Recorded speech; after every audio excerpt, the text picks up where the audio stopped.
বলুন তো, অপেক্ষার সময় কি কেবল ঘড়ির কাঁটা গোনার নাম, নাকি সেই সময় বুকের ভেতর নিঃশব্দে জমে ওঠা ব্যথার অন্য নাম? হ্যাঁ, কেউ বলে সময় চলে যায়, আমি বলি অপেক্ষা শুধু নেয় না, হৃদয় ক্ষয়ে দেয়।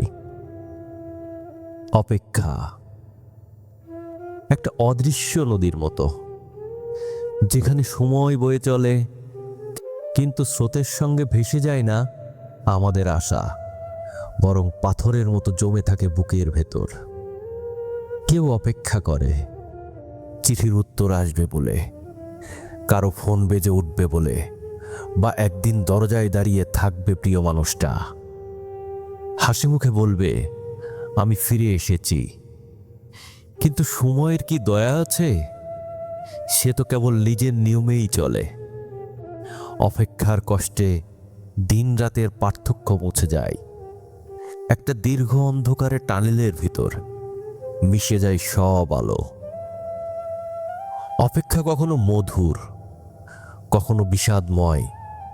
মধুর তখন যখন বুকের ভেতর ভরসা থাকে সে আসবে, অবশ্যই আসবে। বিষাদময় তখন যখন আশা ফুরিয়ে যায় আর প্রশ্ন জাগে সে কি আদৌ আসবে। শিশু যেমন প্রতিদিন স্কুল শেষে মায়ের জন্য দরজায় দাঁড়িয়ে থাকে, প্রেমিক যেমন ট্রেনের জানালা ধরে এক ঝলক চোখ খোঁজে, মা যেমন দূরের শহরে থাকা সন্তানের জন্য চোখে জল নিয়ে চিঠি লেখে। অপেক্ষা সবখানেই আছে। অপেক্ষা মানেই ভালোবাসা, কিন্তু একই সঙ্গে ক্ষয়ও। ভালোবাসা যত গভীর হয়, হৃদয়ের দাগও ততটা প্রকট হয়। অপেক্ষার দিনগুলো চোখ শুকিয়ে যায়, স্বপ্ন ভেঙে যায়। মনে হয় সময়টা যদি থেমে যেত, যদি প্রিয়জন সেই মুহূর্তেই এসে দাঁড়াতো। কিন্তু আমরা জানি কেউ আসুক বা না আসুক, সময়কে থামানো যায় না।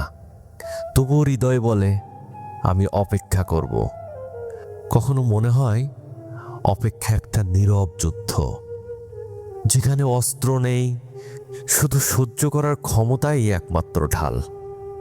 দিন যায়, রাত যায়, প্রতিটি ঘন্টার শব্দে মনে হয় এই বুঝি এলো। কিন্তু না, কেবল নীরবতাই ফিরে আসে। অপেক্ষার মধ্যে অদ্ভুত এক সৌন্দর্য আছে, কারণ সে মানুষকে ভালোবাসা শেখায়, সহনশীলতা শেখায়, আশার শেষ প্রান্তেও দাঁড়িয়ে থাকতে শেখায়। কিন্তু সেই সৌন্দর্যের আড়ালেই থাকে গভীর ক্ষয়, যা কারো চোখে দেখা যায় না, শুধু অনুভব করা যায়। তাহলে কি অপেক্ষা বৃথা? না, অপেক্ষা মানেই ভালোবাসার প্রমাণ। অপেক্ষা মানেই একটি হৃদয় এখনো বেঁচে আছে। কিন্তু ভুলে যেও না, অতিরিক্ত অপেক্ষা আত্মাকে শুকিয়ে ফেলে। কারণ অপেক্ষা শুধু সময় নেয় না, হৃদয় ক্ষয়ে দেয়। আর যদি তুমি কাউকে অপেক্ষায় রেখে দাও, মনে রেখো সে শুধু সময় হারাচ্ছে না, সে নিজেকে এক টুকরো হৃদয়ও হারাচ্ছে। যদি তুমি কারো কাছে মূল্যবান হও, তবে দেরি করো না, ফিরে দাঁড়াও, খোঁজ নাও।